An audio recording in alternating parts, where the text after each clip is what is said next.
Salut tout le monde, bienvenue sur le podcast Richesse et Liberté. C'est le rendez-vous justement où nos invités vont partager leur parcours. Justement, pourquoi? Pour enfin de pouvoir tracer ta propre voie. Aujourd'hui, nous accueillons Ahmed El-Khatini, représentant Autodesk et développeur immobilier. Ahmed, bienvenue sur le podcast Richesse et Liberté. Rock and roll. Écoute, Ahmed, parle-nous un petit peu. T'es arrivé du Maroc ici avec ta famille. On part de là. Super, merci de me recevoir. Donc, essentiellement, je suis arrivé à l'âge de 8-9 ans ici au Québec. Donc, mes parents, ils ont décidé d'émigrer au Canada après de longues années. Mon père avait visité le Québec en 74-75. Il avait vraiment adoré le Québec. Et puis, il a toujours gardé en tête qu'un jour, on pourrait venir vivre ici. Mon grand frère était venu pour les études ici à Polytechnique.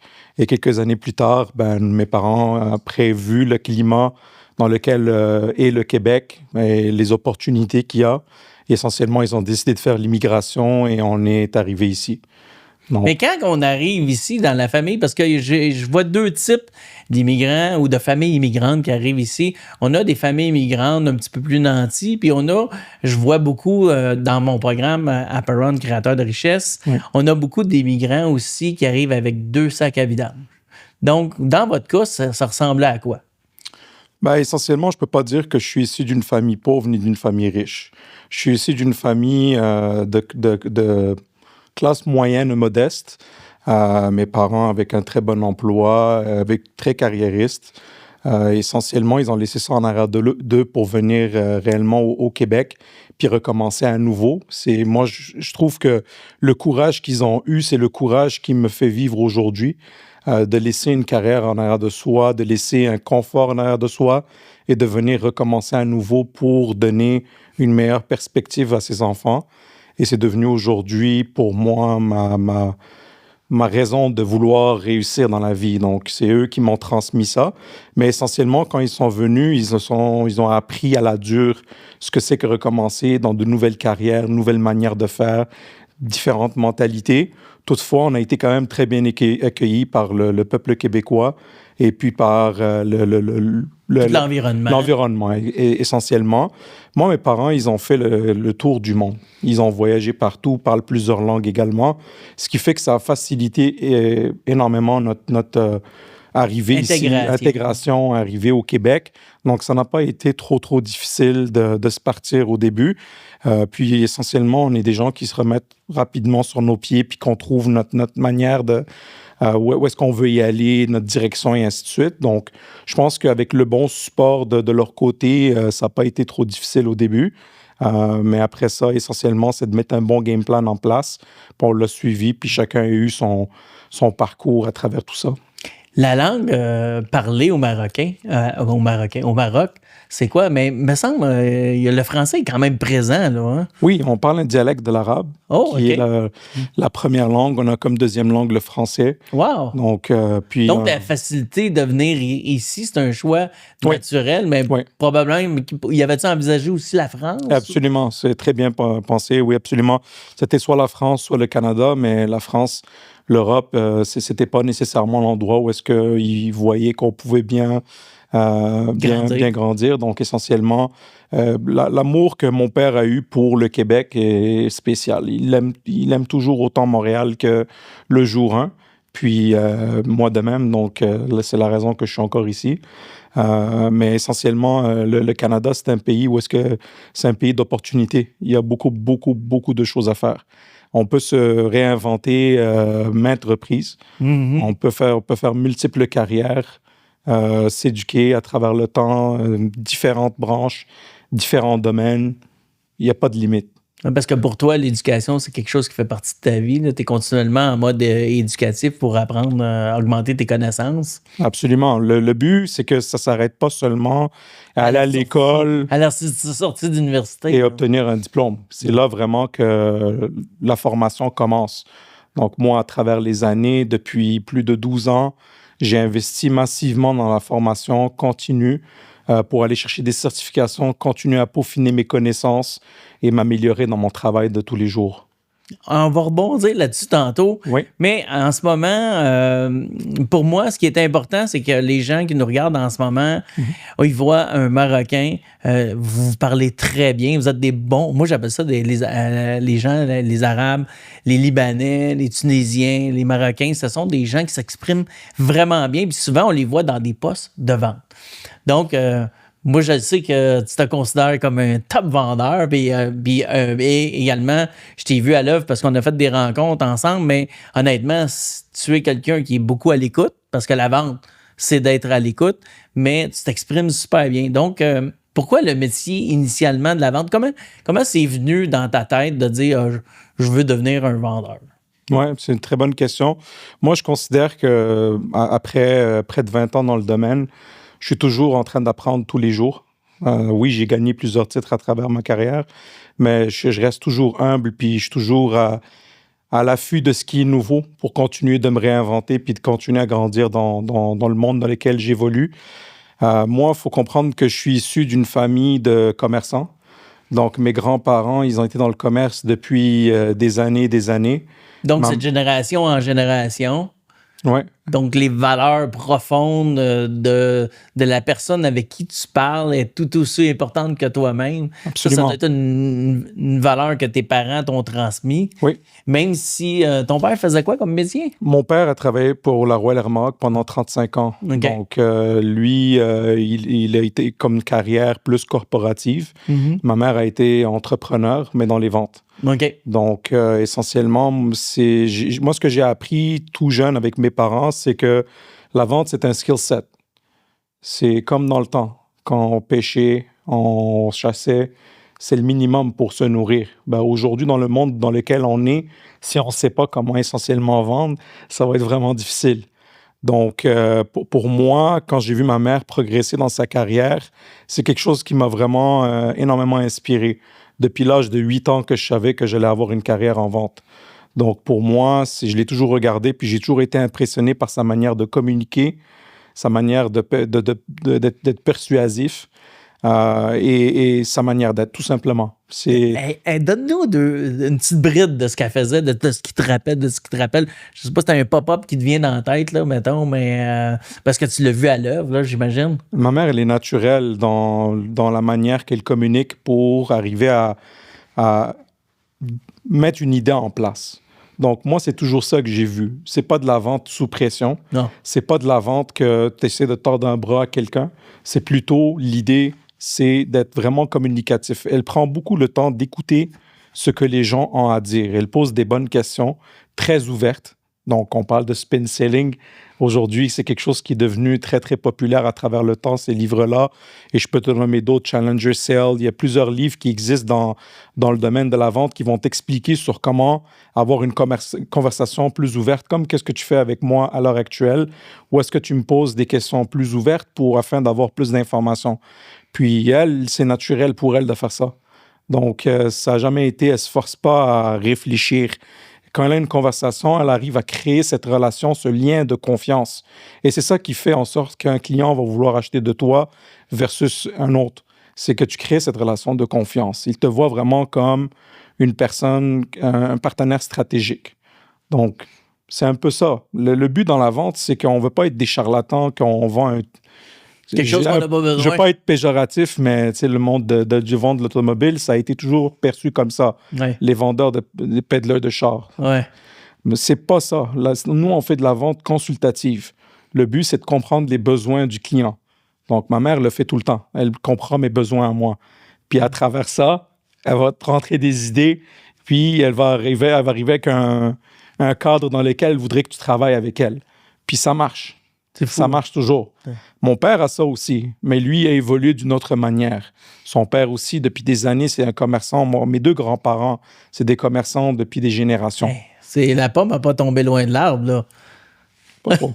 Pas trop. Hey, mais je rebondis sur tes vendeurs de chars. Écoute, moi, ça me fait assez rire. Puis, tu sais, moi puis Mélanie, toutes les fois qu'on change un véhicule, Ben, on rentre dans le concessionnaire, on a déjà une bonne idée du véhicule habituellement qu'on s'en va voir. Surtout aujourd'hui, avec Internet, Ouais. c'est encore plus rapide. On s'en va valider l'information. On fait une petite visite rapide dans le showroom. Le représentant vient nous voir, puis là, on s'assied à son bureau.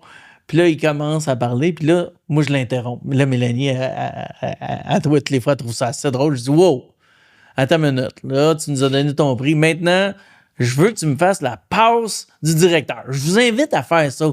Couper Écoute, le représentant, il est tout mal parce que dans sa séquence de vente, il faut qu'il s'accoutume avec toi, il met en relation, puis après ça, il faut qu'il te propose un prix. Le prix ne fait pas ton affaire, tu veux négocier, et là, il faut qu'il se retire du bureau. Je vais aller voir mon directeur. Mais moi puis Mélanie, c'est tout le temps drôle, ça prend 10 minutes, on est assis dans le bureau, wow, plus rien à faire.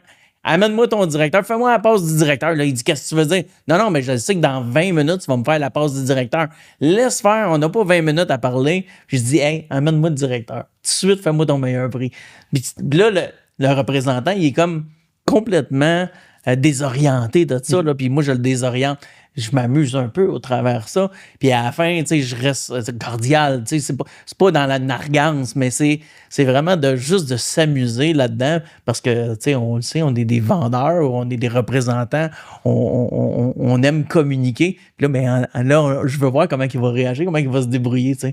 Je sais pas. Probablement que toi, tu fais pas ça, là, parce que... mais c'est quoi que t'as, mettons, comme truc à donner, je dirais à quelqu'un qui est en train de t'écouter. Dans un premier temps, tu rentres en relation avec une personne pour à la fois que ce soit d'aller chercher un partenaire financier, parce que tu sais, on fait des projets immobiliers, tu es développeur immobilier, Absolument. on est tout le temps à la recherche de ressources financières et donc on veut rentrer en lien, ou dans le cas de ton emploi de day-to-day, parce que moi je dis tout le temps qu'il ne faut pas quitter son emploi quand on fait du développement immobilier, parce que c'est un petit peu plus long c'est du long terme. Fait que comment tu fais ton introduction avec un client à froid, mettons? Je pense que l'introduction se fait à froid, peuvent se faire à chaud. Oui. Parce qu'aujourd'hui, le cold call, les gens, ils sont très frileux par rapport à ça. Oui. On se fait tellement appeler dans une journée, bombardé par des appels, que ce soit des numéros, des faux numéros, que ce soit, ou des fraudeurs. Donc, il y a des manières de vraiment faire un warm cold call. Oh, OK, wow. Ouais. Donc, aujourd'hui, les réseaux sociaux sont devenus quand même un outil très puissant. Mm-hmm. LinkedIn, c'est mon meilleur ami de tous les jours. Oh. Alors, essentiellement, je suis toujours en train de connecter avec des nouveaux entrepreneurs, échanger sur des idées. Ça devient beaucoup plus naturel de cette manière-là parce qu'on est tous dans le même champ d'expertise. Si toi et moi, on est dans l'immobilier, essentiellement, si je t'approche pour discuter d'immobilier, tu vas vouloir parler avec moi. À la base aussi, il faut partir de faire assez de recherches pour savoir qui est Jean-François. Si Jean-François, est-ce que c'est un contracteur général? Est-ce que c'est un développeur immobilier? Qu'est-ce qu'il fait réellement? Puis si je peux trouver plus d'informations sur lui pour que ma conversation soit plus relevant, ça va faire en sorte qu'il va être beaucoup plus intéressé à avoir cette conversation avec moi. Tandis que j'arrive à froid, tout ce que je veux, c'est vendre quelque chose ou vendre un produit. Mais à ce moment-là, c'est certain qu'il y a beaucoup moins d'intérêt de la part de la personne qui reçoit le message. Comme toi, tu dois te faire solliciter à longueur de la journée, tous les jours. Ouais. Donc, il faut juste savoir plutôt comment rentrer dans une conversation, essayer d'avoir une conversation professionnelle, essayer d'en découvrir plus sur ton interlocuteur, puis essentiellement de bâtir cette relation où est-ce que lui, il va vouloir en savoir plus. Et dès qu'il commence à te poser des questions, sache que là, c'est le moment de pouvoir commencer à déballer. C'est malade. Écoute, tu as parlé de LinkedIn. Moi, là, ce qui me pue le plus au nez, c'est quand j'ai quelqu'un, mettons, qui me fait une demande d'amis. Fait que là, je suis sur LinkedIn, elle me fait une demande d'amis. Là, je clique sur son profil. Là, je m'envoie un petit peu son profil. Ah, peut être intéressant. J'accepte. Là, paf, je reçois un message direct à l'interne, tu sais, un in-messenger. Puis là, je reçois un message « Salut, mon nom, c'est n'importe quoi, on s'en fout. Puis là, je suis une professionnelle qui va faire augmenter tes ventes, ton marketing, ta vente de tapis, whatever. » Mais tout de suite, elle déballe comme quoi qu'elle est là pour t'aider. Moi, j'ai de la misère avec ça. Moi, j'en fais pas d'automatisation là, sur mon LinkedIn. Moi, je regarde plus quand je fais une demande. Je fais plus... je vais aller voir le profil, comme tu as parlé, puis là, je vais aller écrire quelque chose qui est en lien avec son profil pour Absolument. partir une convo. Mais disons que j'ai fait aussi ces erreurs-là quand j'étais nouveau dans ma carrière. OK. D'essayer de pousser mon produit continuellement en approchant les gens directement. Hey, salut, je vends tel produit, ça t'intéresse? Tu vendais le produit au lieu de toi-même. Oui, là aujourd'hui, je vends mon produit, c'est moi, c'est Oh. ma personne. Et par la Intéressant. suite, le but, c'est de bâtir la relation parce que parfois, tu penses que tu peux vendre un certain montant ou un certain produit, mais à travers ta conversation, ça peut devenir un monstre. Ouais. Donc, il ne faut jamais s'arrêter à ce que tu as en tête. Il ne faut pas assumer ce que Jean-François pourrait acheter de moi aujourd'hui. C'est pas ça. Ça, c'est juste le début. C'est le tip of the iceberg. Il faut voir qu'est-ce qu'il y a en dessous. Il faut aller creuser. C'est ça qui fait la différence entre quelqu'un qui a une certaine expérience en vente ou quelqu'un qui n'en a pas. Le meilleur parallèle, c'est dans le développement immobilier. Si tu ne fais pas tous tes steps pour regarder essentiellement dans ton développement, est-ce que c'est une opportunité qui fait du sens? Ben, essentiellement, tu ne sauras pas quoi mettre comme offre d'achat. Tu ne sauras pas essentiellement quoi développer sur le terrain. Mais une relation, ça se développe. Il faut revenir à la base. On est des humains. Il faut connecter de cette manière-là en premier lieu avant de penser à vendre. Encore, je vais donner un autre parallèle pour ceux qui nous écoutent. Tu sais, pense à quand tu vas à l'épicerie puis tu as faim. Qu'est-ce qui arrive? Tu en achètes plus. Ah ouais, c'est sûr. Donc, à la base, il faut que tu saches comment mieux gérer tes émotions par rapport à ça. Les émotions. Oui, c'est Exact. important. Parce que quand tu as faim, le client le sent. Puis essentiellement, il va vouloir se reculer en arrière parce qu'il sent la vente venir. Donc, jamais aller au Costco, le ventre vide. Ça va prendre 2 paniers. Peut-être plus. Ah, peut-être plus, oh my Exact. God. Non, mais t'as raison, c'est vrai que c'est émotionnel, la vente. Ouais. On rentre en relation intime avec l'individu Ouais. et on le sent à la fois par son non-verbal, Ouais. à la fois par ses yeux, son sourire, etc. Et c'est de cette manière-là qu'on peut rentrer, puis moi, je sais pas, toi, je sens que tu es la même chose. Là, t'sais. Moi, là, j'ai pas besoin de savoir ton produit immédiatement. Là. Ce que j'ai besoin de savoir, c'est Ahmed, là, c'est qui Ahmed? Là, t'sais? Ouais. Qu'est-ce qu'il fait dans la vie? Ben, t'es développeur immobilier, t'es père d'enfants, t'es arrivé ici. Puis moi, je trouve ça tellement le fun d'apprendre tous ces éléments-là avant de sauter à travers différents sujets. Donc, c'est un peu dans notre. Je pense que ça fait partie de nous-mêmes, nous autres mêmes. Là.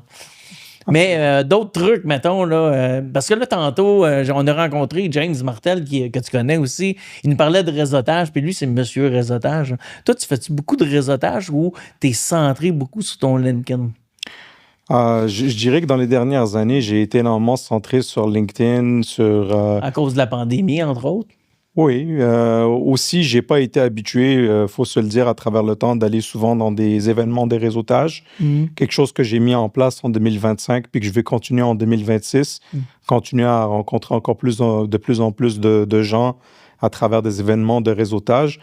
Moi, j'aime les rencontres naturelles. C'est plus ma manière de... Café. Oui, moi, j'aime parce beaucoup que tu en parles beaucoup durant nos matins mentorat, là, durant nos matins mentorat commercial. Ouais. Puis, tu sais, puis moi, je mets en place là, le système, justement, à aller rencontrer une personne qui peut influencer le cours de ta vie. Ouais. Tu sais, puis toi, c'est à travers, hey, allons prendre un café. Oui, au minimum. Parle-nous un peu de ça, là, voir. Absolument, mais d'habitude, en moyenne, j'ai 1 à 3 rencontres par semaine de café où est-ce que je vais rencontrer des gens, soit quelqu'un que j'ai rencontré dans le passé, qu'on a débuté un sujet ou une collaboration, ou de nouvelles collaborations à créer. Donc, le but, c'est toujours de continuer à développer ces relations puis de les maintenir. Donc, pour moi, j'aime beaucoup ce genre de manière de fonctionner. Toutefois, dans des événements assez intéressants, on peut toujours rencontrer des gens bien. Puis j'en ai rencontré beaucoup en 2025. À travers tes différentes connaissances, mettons scolaires, je sais que tu es allé au cégep, tu as arrêté le cégep. Est-ce que tu établissais tes relations de la même manière qu'aujourd'hui ou le fait d'avoir eu maintenant d'être père de famille, mari, est-ce que ça change ta vision d'entreprendre une relation avec une personne dans le cadre de ton processus de vente? Ouais. C'est une bonne question. C'est sûr qu'on est jeune, on est plus centré sur Nous-mêmes. nous-mêmes, puis avoir juste un bon moment. Donc, on réfléchit pas trop à ce qu'on va bâtir dans le futur. Moi, plus jeune au cégep, pourquoi j'ai lâché le cégep? J'ai commencé réellement ma carrière en vente en B2B. Alors, ça prenait beaucoup de mon énergie, puis ça payait vraiment bien. Donc, dans un sens, même quelqu'un qui sortait de l'université, j'allais... Tu l'écrasais au niveau salarial. Ben, j'étais pas mal plus haut. Donc, essentiellement, j'ai décidé de mettre mon énergie vraiment dans mon travail pour décoller les deux, trois premières années. Par la suite, en ma troisième année, je me suis inscrit à HEC, je suis retourné au banc d'école, puis là, j'ai commencé à rencontrer du bon monde, j'ai commencé à aller dans des 5 à 7. Dans un autre niveau, hein, au Oui, HEC? oui, absolument. Et c'est une excellente école, là, et la qualité de monde qu'il y a là, c'est... Impressionnant. Oui. C'est international aussi, donc ça vient te rejoindre aussi à travers ça. Oui, absolument. Puis, c'est certain que j'allais de plus en plus dans des événements de réseautage dans mon domaine à moi. Ça, j'en fais tout le temps. Mais essentiellement, dans l'immobilier, c'est quelque chose que j'ai débuté l'année dernière. Donc, je n'étais pas trop dans ce genre d'événement-là. Alors, tranquillement, pas vite, maintenant, je vais être de plus en plus présent. Puis, le but, c'est de rencontrer des gens de qualité, puis de pouvoir s'entraider, grandir ensemble à travers tout ça. Donc, c'est un peu ça. Parle-nous de ton premier emploi de vente. Ça. Qu'est-ce que tu faisais, ton premier emploi de vente? Là, je parle pas parce que le monde ne le savent pas, mais à la maison, là, on est continuellement dans la vente. Tu sais, mais on parle à nos enfants, puis on dit à nos enfants, vide le lave-vaisselle. Mais à travers le processus, tu dis sec, vide le lave-vaisselle. Ben, on le sait qu'on va avoir plus de difficultés avec nos ados. Mais par contre, si tu rentres en relation avec lui, comment ça a été aujourd'hui, puis écoute, je suis en train de faire quelque chose, préparer le souper. T'as-tu 2 minutes pour justement vider le lave-vaisselle avec moi, puis on va continuer à jaser. C'est pas la même approche. Pourtant, c'est le même résultat que tu as obtenu, vendu différemment. Donc, bien du monde, ils viennent dans nos programmes et ils disent « Ah, moi, je suis pas bon vendeur. » On est tous des vendeurs. Tout le monde est des vendeurs à différents niveaux. Ouais. Fait que, tu sais, à la maison, là, ça commence par là. Donc, c'est quoi ton premier emploi de vente? Conte-moi ça. Mon premier emploi de vente, j'ai fait du porte-à-porte. Le porte-à-porte. T'as-tu vendu du chocolat? Vendu du chocolat, vendu toutes sortes de produits. Et c'est drôlement intéressant, le porte-à-porte. Moi, j'ai vendu de l'assurance-vie en porte-à-porte, puis avec les réactions des gens, on avait monté un carnet, là, des petits carnets, puis on écrivait toutes les réactions des gens. On s'est dit, un jour, on va publier ça. Tu sais, parce qu'on a eu toutes sortes d'histoires. Le monde, tu sais, le fameux non, j'ai pas le temps. Mon souper dans le four, puis il est 2 heures ou il est même 10 heures. Il faut que j'aille ramasser ma poule. Écoute, je te dis, on a monté un carnet. Mais le porte-à-porte, ça forge le caractère. Ouais. La persévérance. Qu'est-ce qui te poussait à aller à l'autre porte, à l'autre porte, à l'autre porte? C'était quoi? C'est chaque non finit par m'amener vers un oui. Puis la loi de la moyenne? Absolument. Donc, pour moi, c'est la persévérance. Je pense que c'est une des choses que j'ai appris rapidement dans la vente, c'est la persévérance. C'est que tu ne peux pas t'arrêter au premier non. Tu as un objectif, il faut que tu avances, puis il faut que tu vois comment tu vas pouvoir structurer le tout. Dans ce temps-là, il y avait zéro structure. C'était juste on cogne dans des portes. Ils nous déposent dans un quartier, puis... on t'a montré ce que tu as à vendre le matin. Go! C'est ça, il te met un objectif dans la journée. Puis si tu ne l'as pas, ben, en dedans de 3 jours, tu as perdu ton emploi, puis il te remplace. Oui, parce qu'on était... chaque jour, il y avait... 100% commission? Oui. Ouais, c'est ça. Hein? Mais c'est... moi, là, j'ai tellement adoré ça, faire du porte-à-porte. Tu sais, j'en ai fait beaucoup, moi aussi, du chocolat. Puis... Sauf en hiver. Ouais. Ou à la pluie. Bah, c'est moins pire. Mais l'hiver, c'était quelque chose. C'est quelque chose. Ouais, c'est là que ma mère, elle m'a dit non, là, ça suffit. Tu continues pas ça, il fait beaucoup trop froid, c'est pas bon, c'est ci, c'est ça. Alors, quand je leur avais dit, j'avais perdu mon emploi, mais j'ai réussi à trouver un autre emploi. C'est là que j'ai commencé le télémarketing. Oh. À l'âge de 14 ans, 15 ans, je faisais déjà du télémarketing pour... Au téléphone, là? Oh, oui, oui. Puis, c'est quoi tu essayais de vendre au monde? Un rendez-vous? Oui, un rendez-vous avec... T'es un setter, dans le fond. Ben, un rendez-vous, essentiellement pour aller vendre le produit sur place. donc système d'alarme, OK. pour tous ceux qui connaissent ADT. ADT, oui. Fait que Ça, t'as fait une belle petite carrière au pendant début. 2-3 ans, j'ai travaillé pour eux. J'ai fait du porte-à-porte. Puis ensuite, j'étais là pendant un an et demi en porte-à-porte, les week-ends. Puis par la suite, j'avais transitionné vers le centre d'appel. Le centre d'appel, ça a été Une expérience. mon expérience la plus douloureuse. Très Pas de contact difficile. humain. C'est pas ça. C'est plutôt le fait que les gens, ils se frustraient contre nous énormément. On avait beaucoup de gens frustrés au téléphone qui n'aimaient pas recevoir des appels en soirée. Puis tu les appelles en soirée essentiellement ou samedi matin. Donc, c'est là où est-ce que vraiment ça a énormément forgé mon caractère comme vendeur, je pourrais dire. Tu te fais dire non 100 fois par jour, puis une fois oui. Ouais. Donc, le ratio, il est vraiment bas. C'est 1-2% qui disent oui à avoir un rendez-vous. Donc, essentiellement, c'est... Y a-tu pensé? Un oui. Puis là, ce oui-là, c'est pour avoir le rendez-vous. Ouais. Puis là, le représentant ou le vendeur qui s'en va sur place, il close pas. Fou! La paye est pas grosse. Non. Fait que là, tu y en veux à lui aussi. Non, mais c'est vrai que ça forge solidement le caractère. Qu'est-ce que tu aurais à dire au monde, mettons, suivant la sortie d'université? C'est quoi les connaissances primaires qu'il faut qu'il aille chercher?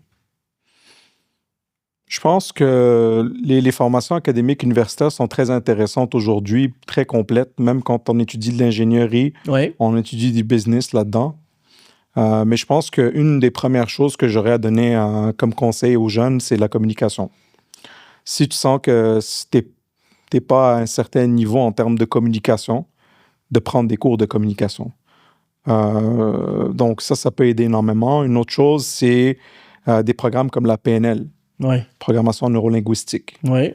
Ça pousse encore plus les connaissances sur comment arriver justement à mieux communiquer, mieux se comprendre. Parce que t'as beau être compétent dans ce que tu fais dans ton champ d'expertise à toi, mais une fois rendu sur le marché du travail, si tu n'arrives pas à te vendre, si tu ne sais pas comment communiquer à l'interne pour pouvoir grandir dans une organisation, ça va être très difficile. Tu vas toujours être mis de côté.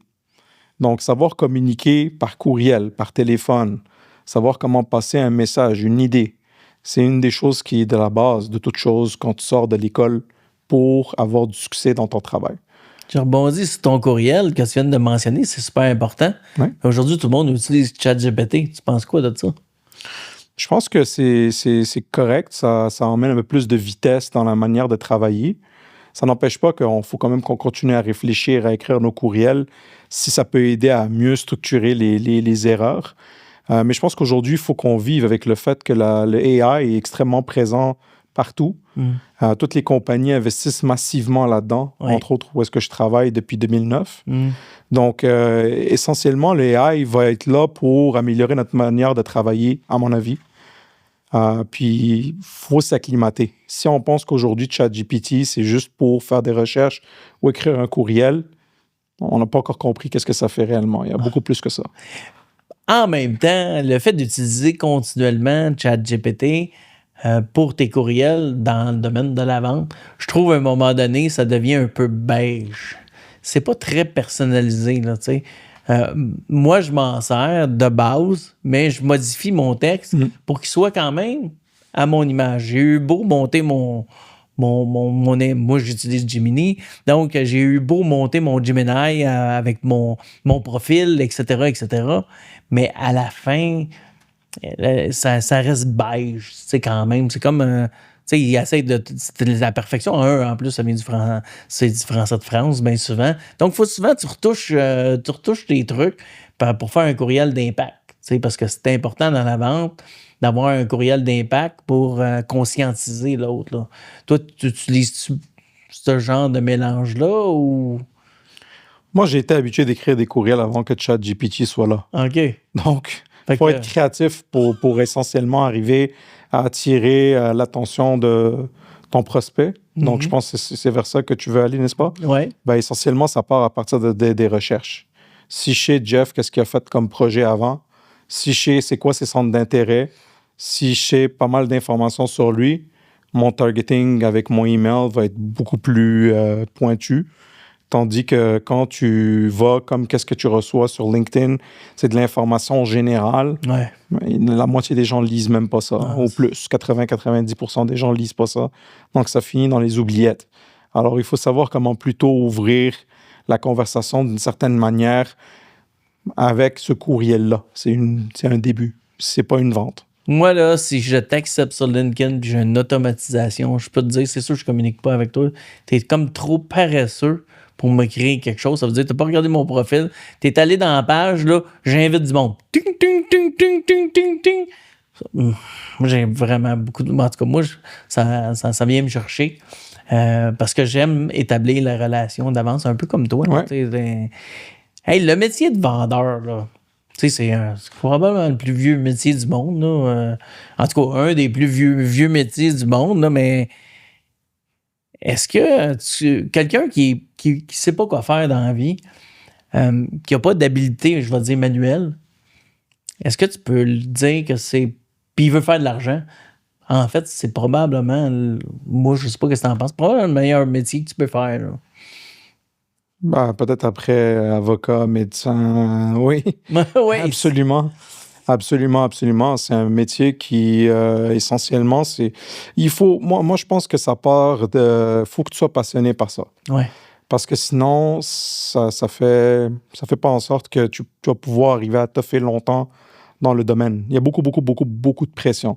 C'est un des domaines où est-ce qu'essentiellement, il y a le plus de monde qui font des burn-out. C'est... Pour la performance. Oui, parce qu'il faut que tu sois performant tout le temps.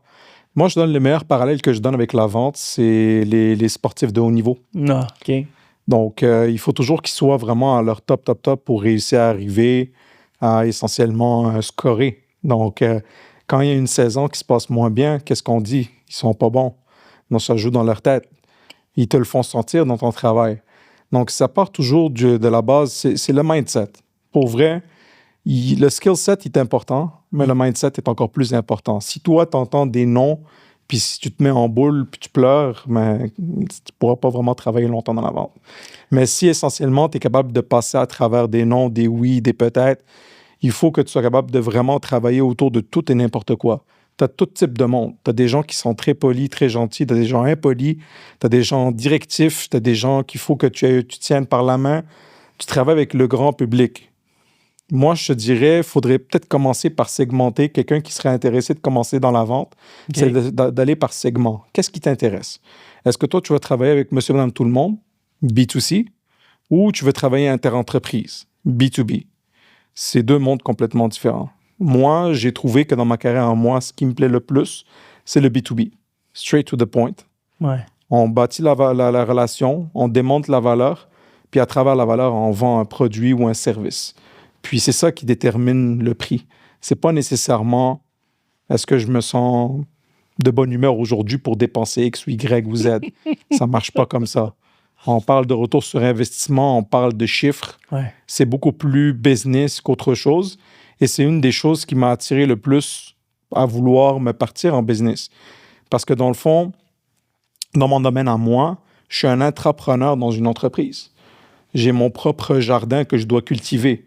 Donc là-dedans, j'ai des fruits, j'ai des légumes, puis il faut que je continue à planter en même temps que je m'occupe de mon jardin pour m'assurer qu'il est beau puis que je puisse me nourrir. Ben, en même temps, il faut que je continue à prendre de la place puis grandir mon terrain. Donc, ça prend une balance entre les deux. Alors, si je reviens pour faire un parallèle avec les ventes, c'est le farmer et le hunter. Est-ce que tu es plus quelqu'un qui préfère mieux avoir un terrain déjà fait, fruits, légumes, puis tu t'en occupes, ou tu préfères mieux aller hunter puis développer du nouveau terrain? Moi, dans ma carrière à moi, personnellement, j'ai appris à travailler avec les deux. Comme j'ai appris à vendre au téléphone, j'ai appris à vendre sur Zoom, j'ai appris à vendre face-to-face. J'ai vendu au Canada, en Europe, Middle East, un peu partout. Donc, pour moi, la vente, c'est pas juste un travail. C'est une passion. Je fais ce que j'aime dans la vie. T'es passionné, pas nécessairement du produit, t'es passionné de rentrer en relation avec la personne. Absolument. Donc, c'est une des choses, mais essentiellement, pour moi, c'est un apprentissage continu. Ah, c'est vrai. On peut jamais s'asseoir dans ses vieilles pantoufles puis dire, c'est bon, j'ai atteint 120, 150%, 200%, je peux relaxer. C'est là que le travail commence. Puis on continue, puis la persévérance. Je retourne encore vers les sportifs de haut niveau. Si tu veux être vraiment au top, il faut vraiment que tu saches comment te garder au top. Puis faire toujours les bonnes actions en place avec le bon mindset. Travailler plus le mindset que le skill set. C'est ça qui va te mener à vouloir avoir plusieurs trophées sur ton étagère. En parlant de trophées, dans l'entreprise que tu es, Autodesk en ce moment, qui est une plateforme pour les entrepreneurs en général. Oui. Donc, avec ton mindset de feu, je peux présumer, je te connais pas sur ce côté-là, mais je peux présumer que tu es dans les top représentants au Canada. Autodesk, c'est américain, là, mais j'imagine. Mais américain, Autodesk? C'est North America et puis partout dans le monde. Fait que tu es dans les top en North America. On peut dire ça comme ça. Là. Donc, tu performes bien.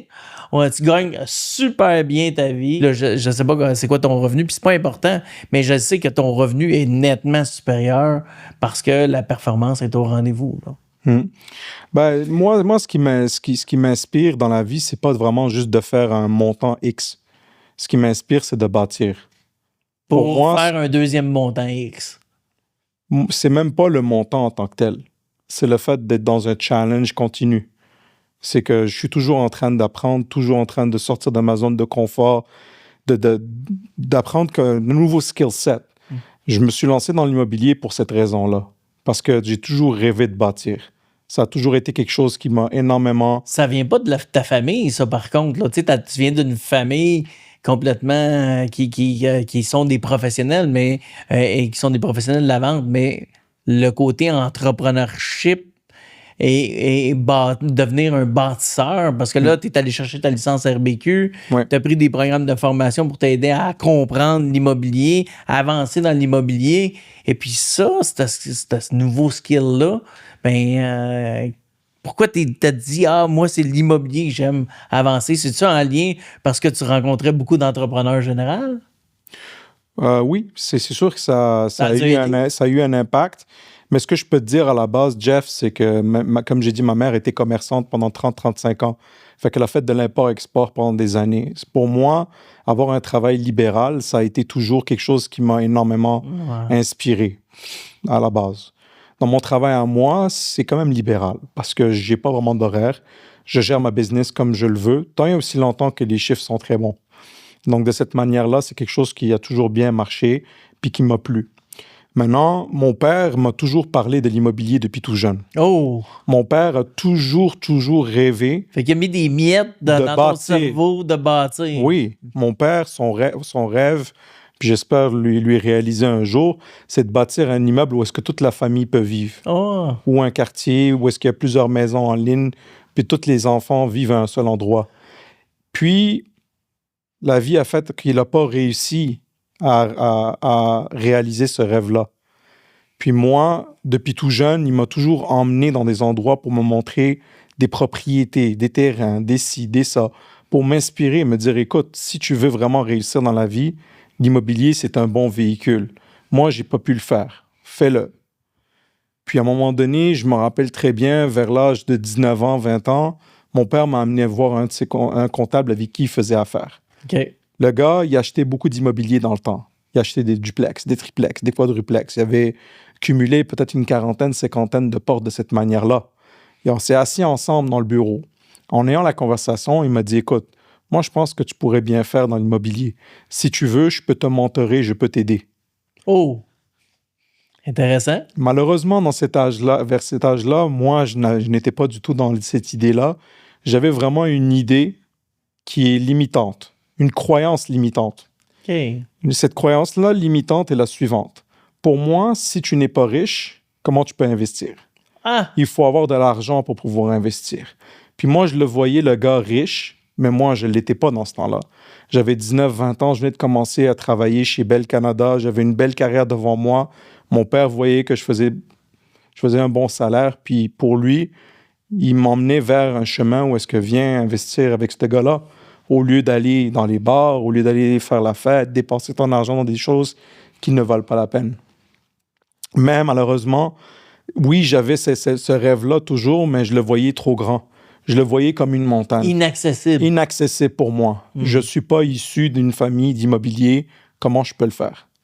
Mais Alors, j'y ai pas cru. Mais aujourd'hui, 2 projets en cours, c'est complètement fou, dont un en ce moment qui est en construction, un 8 logements à Laval. Puis tu es en préparation d'un 2e logement à Laval aussi. Celui-là, c'est un combien de logements que tu vas faire? Un 10 à 12 logements. 10 à 12 logements. Donc, on part de persévérance. On a intégré des miettes et des miettes dans ta tête de dire l'immobilier, c'est bon, c'est bon.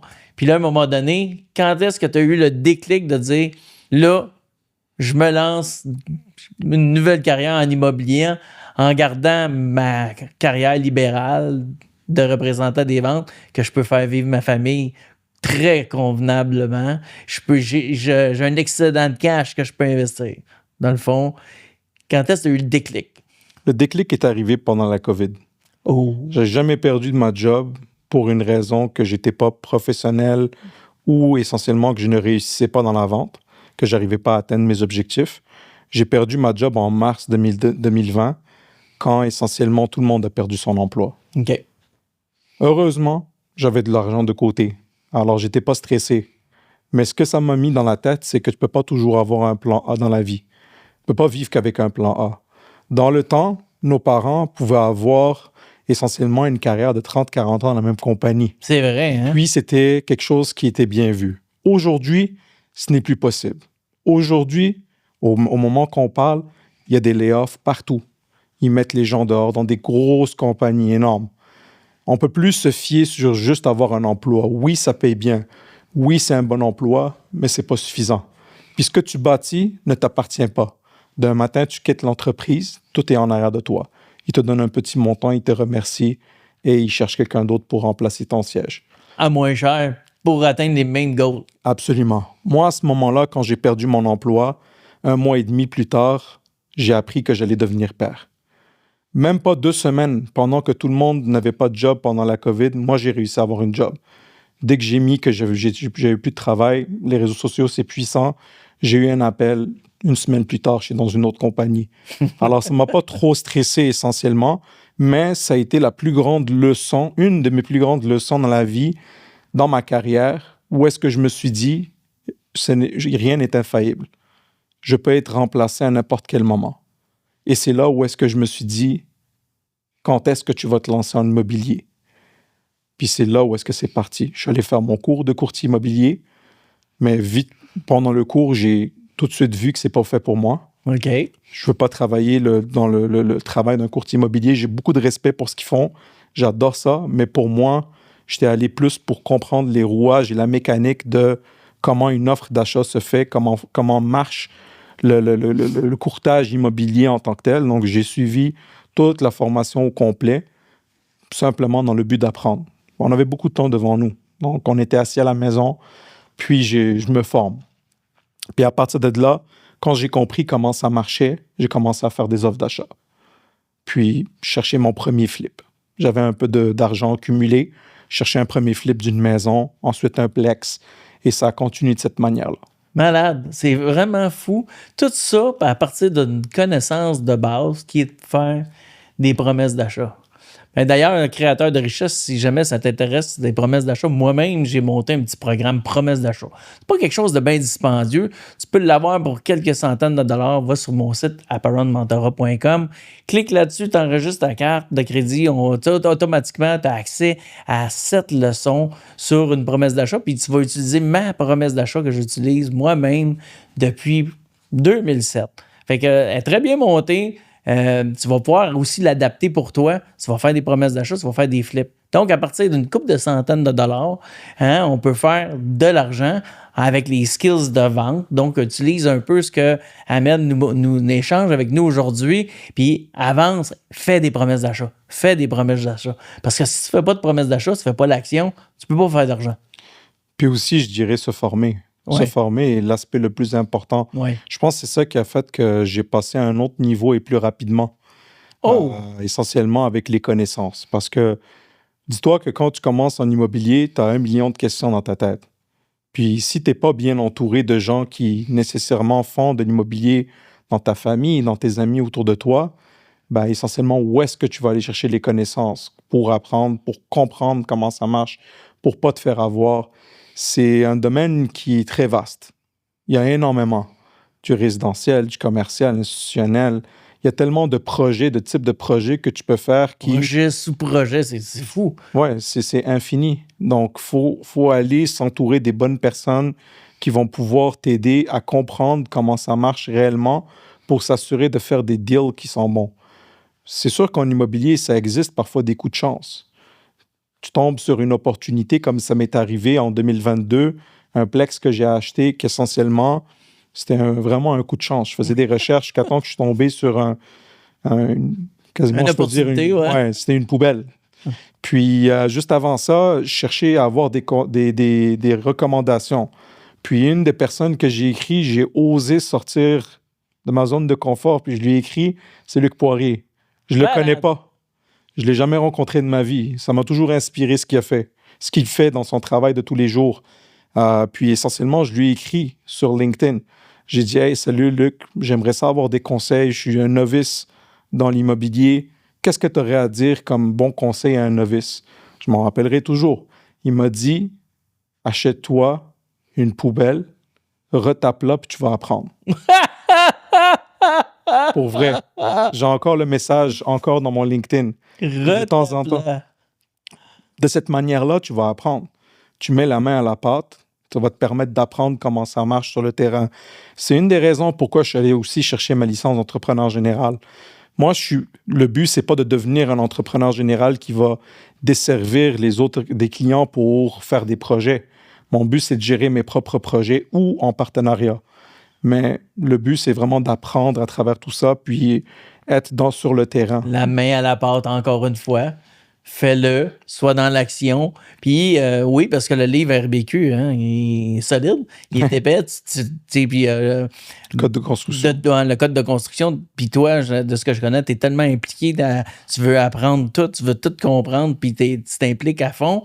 Et là, je suis sûr que tu l'as mangé, le code. Je suis sûr que tu l'as mangé, tu le connais. Mais le code et la pratique, c'est complètement deux mondes différents. Comme ChatGPT et l'expérience, c'est complètement différent. ChatGPT peut t'aider dans la construction de ton prochain multilogement, mais si tu te fais mentoriser par quelqu'un, c'est encore beaucoup mieux. Là. Je vais vous donner un petit truc. Oh, go. Est-ce que tu es prêt? Ben oui, go. Parfait. ChatGPT, qu'est-ce que j'ai fait faire à ChatGPT? C'est mettre un PDF du Code de construction du Québec. Tu l'as mis dedans? Puis je lui ai dit de devenir un pro de la construction. Puis quand je vais dans ChatGPT, je lui pose des questions. Là, lui, il passe au travail tout. Puis je m'assure qu'il y a des prompts. Je lui demande seulement d'aller dans le code de la construction. Fait que souvent, je suis sur le chantier avec un sous-traitant, puis il me challenge. OK, attends une minute. C'est pas parce que je suis novice que je connais pas ça. Exact.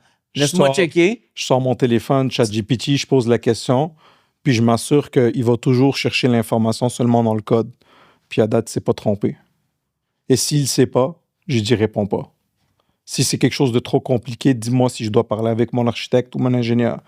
Maintenant, pour tous ceux qui nous écoutent, j'espère que vous ne pensez pas que je vais remplacer quelqu'un ou on va devenir un entrepreneur général next level. C'est juste que je m'aide à mieux répondre dans des situations. Et si je ne suis pas sûr de la réponse ou on ne peut pas avancer avec ça, moi, j'arrête puis je vais me référer à des gens d'expérience dans leur champ d'expertise. Donc, c'est juste un autre truc de plus pour arriver à se rendre beaucoup plus efficace. Parce que moi, me promener avec un livre qui est épais de même dans ma voiture, il pleut, il neige, ça marche pas. Alors, je veux juste poser des questions selon qu'est-ce qui est écrit dans le livre et il me répond. C'est complètement fou ce que tu viens de mentionner parce que, dans le fond, ce que tu as fait, tu as augmenté ton taux horaire. Fait qu'au lieu de rouvrir le livre, prendre une demi-heure, 45 minutes, que tu gruges de ton temps, non, tu prends le téléphone, tu poses la question. D'abord, tu as pris X nombre de temps pour télécharger ça, mais là, tu poses ta question dans le téléphone, puis là, tu poses ta question, mais tu vas avoir une réponse technique. Donc, tu vas plus rapidement, tu augmentes ton taux horaire, tu es efficace, ta productivité dans le tapis, et c'est la base, comme entrepreneur, c'est toujours d'augmenter continuellement notre taux horaire puis notre productivité. Oui, absolument. Donc, c'est de réfléchir sur comment être beaucoup plus efficace dans le day-to-day. Je pense que, puis ça, c'est à travers le temps, dans mon apprentissage, de plus en plus, je m'intéresse au partenariat parce que justement, tout seul, on peut aller vite, mais en groupe, on peut aller plus loin. Puis c'est souvent ça, un projet, ça prend énormément de temps, mais surtout différentes actions à différents niveaux, que ce soit l'admin, que ce soit la communication avec les sous-traitants, que ce soit avec les professionnels, la ville. Il y a tellement de choses à faire. Il faut se garder du temps pour prospecter. Il y a tellement de choses. Donc, il faut se compléter avec un groupe où est-ce que des gens, chacun emmène leur expertise sur la table. Et de cette manière-là, on peut avancer beaucoup plus loin. Incroyable. Mais moi, là, écoute, je ne peux que te féliciter de ton parcours. Honnêtement, tu sais, t'es pas rendu à 56 ans comme moi. T'es plus jeune, mais déjà, t'as la compréhension. Puis ça, je vous invite à réfléchir. C'est important. Réfléchissez, devenez riche, le livre, là. Je vous invite à le lire, mais au-delà de ça, si on se met à réfléchir 5 minutes, 10 minutes, 15 minutes, ça nous permet de faire une action beaucoup plus pointue. Une action qui va augmenter notre productivité, une action intelligente qui va nous amener à un autre next level. Ouais. Puis, mettons, en finissant, là, qu'est-ce que tu as à dire, que ce soit à nos jeunes, nos moins jeunes, par rapport à leur parcours? Tu sais, tout le monde veut devenir riche en 90 jours, là. Mais qu'est-ce que tu aurais à leur mentionner à ces gens-là qui commencent ou bien non, qui sont rendus, qui savent pas trop où s'enligner, là? Je pense qu'à la base, il faut pas penser juste à un montant d'argent. Il faut penser d'abord au bonheur et à la santé et d'être dans un endroit où est-ce qu'on est bien. Donc, je pense que ça part à la base de essentiellement regarder c'est quoi les centres d'intérêt, puis où est-ce que tu voudrais te rendre avec ces centres d'intérêt-là. Souvent, très souvent, un hobby peut devenir une business. C'est vrai. Donc, pourquoi réinventer la roue quand souvent la réponse est devant nous? C'est vrai. Puis, surtout que quand parce que le bouton à 4 trous, on n'a pas besoin de le réinventer, il est déjà là. Il faut juste utiliser ce qui existe déjà, réfléchir, puis faire l'action. Aujourd'hui, la grosse différence, moi, à mon avis, c'est la communication, les réseaux sociaux. C'est extrêmement puissant. Ouais. Je vais nommer une autre personne que je vois souvent dans les réseaux sociaux ces temps-ci, Olivier Primo, avec la publicité qu'il fait pour les restaurants au Québec. C'est fou, ça explose à chaque fois. C'est ça. T'as pas besoin de réinventer la poutine. Il suffit juste de la publiciser de la bonne manière pour que les gens soient intéressés à venir, donner un bon service, une bonne collaboration dans un projet, par exemple. Puis essentiellement, les gens, ils entendent parler de toi, puis ils veulent se coller à toi. T'es-tu encore à la recherche de... Parce que là, t'as 2 projets de front. Ouais. T'as ton 8 qui est en construction en ce moment. T'as un 10 qui est en préparation. Tu cherches-tu encore d'autres projets? Absolument. Je suis toujours en prospection le soir quand les enfants sont endormis. Pour préparer l'autre d'après. Ou parfois 2 heures du matin quand je me réveille puis j'ai plus envie de dormir. Je suis en promesse d'achat aussi sur d'autres projets. Donc, j'ai appris aussi récemment qu'on peut tourner plusieurs deals en même temps. Oui. Moi, au début, mon objectif, c'était d'en faire un seul par année avec mon travail. Tu t'es rendu compte rapidement que tu pouvais tout combiner puis aller plus vite? Exact. Que je peux faire 2, 3, 4. Comment on fait ça, 2, 3, 4? Parle-moi de ça. Partenariat? Absolument. On invente de l'argent, on va faire des banques. C'est d'être un peu créatif au niveau de la manière de structurer ces deals. Sans rentrer dans les détails, mais essentiellement, parfois, c'est négocier avec le vendeur. Des balances. Oui, des balances de vente. Il y a différentes choses qui peuvent se faire, mais essentiellement, quand tu es en développement, entre un courriel puis un courriel, il y a du temps qui se passe. C'est quand tu es dans l'action du projet, que tu es en train de construire le projet, que tu es en train de rénover la place, que là, ton temps, il peut être cannibalisé. C'est là que ça prend des partenariats en place. Mais au niveau du développement, il y a quand même pas mal de temps. Alors, on peut rouler plusieurs projets en même temps. Puis le but, c'est d'en avoir plusieurs qui se font un après l'autre, qui se suivent dans l'année. Donc, tranquillement, pas vite. Moi, j'ai des rêves, j'ai des ambitions en immobilier. Je veux me rendre vraiment loin. Mes rêves, en fait, c'est de bâtir une très grande tour. Alors, j'ai beaucoup Combien de clients. d'étages? Il n'y a pas de minimum. Il n'y a aucun minimum. Là, ils sont en train de changer le règlement à Montréal. Fait qu'on Ouais. on va monter à bientôt 100 étages. Ça va être intéressant. Fait que tu vas peut-être être notre prochain entrepreneur de Montréal qui va construire une tour de 100 étages. Qui sait? Puis moi, je vais être le premier à y aller. On a un deal là-dessus? Let's go. On a un deal là-dessus, rock and roll. Écoute, Ahmed, c'est vraiment... merci beaucoup d'être passé sur le podcast Richesse et Liberté.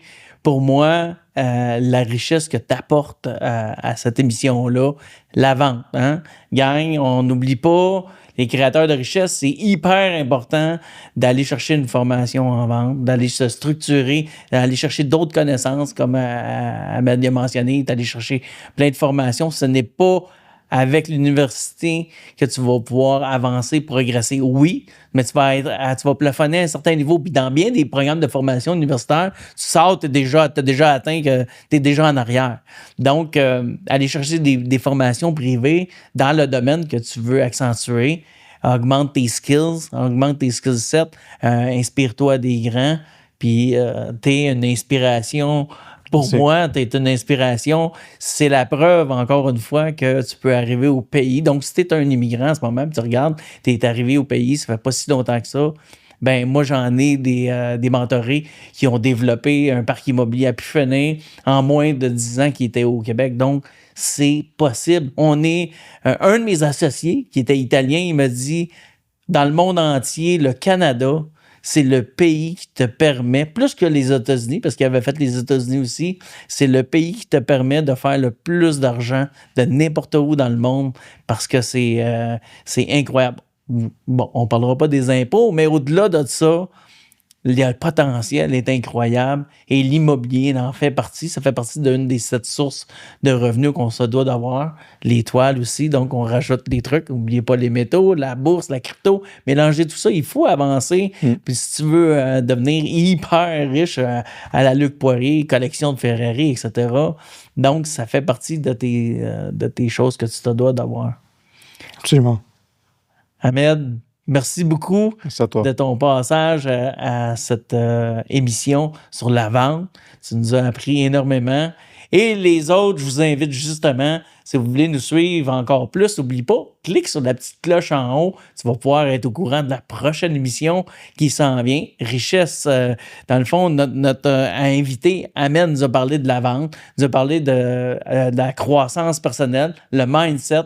Il nous a démontré aussi qu'on peut faire 2 choses en même temps. Développeur immobilier, père de famille, s'occupe de ses enfants, sa femme, un job à temps plein et en plus, il fait du développement immobilier. Toi, tu es en mesure de pouvoir avancer à ce niveau-là. J'ai mes différents réseaux sociaux. Clique là-dessus, suis-moi. Ça va me faire plaisir. On est là pour partager. N'oublie pas d'écrire tes commentaires. Et si tu veux poser même des questions, pose des questions en commentaire. Ouais, Ahmed, il va suivre ça. Si tu as une question, allez voir sur Ahmed. N'oublie pas d'aller le voir sur LinkedIn. Enlève ton automatisation parce qu'on n'aime pas ça, l'automatisation. Ça fait plaisir de te voir. Et on va se voir dans la prochaine émission. Merci beaucoup. Ciao, ciao!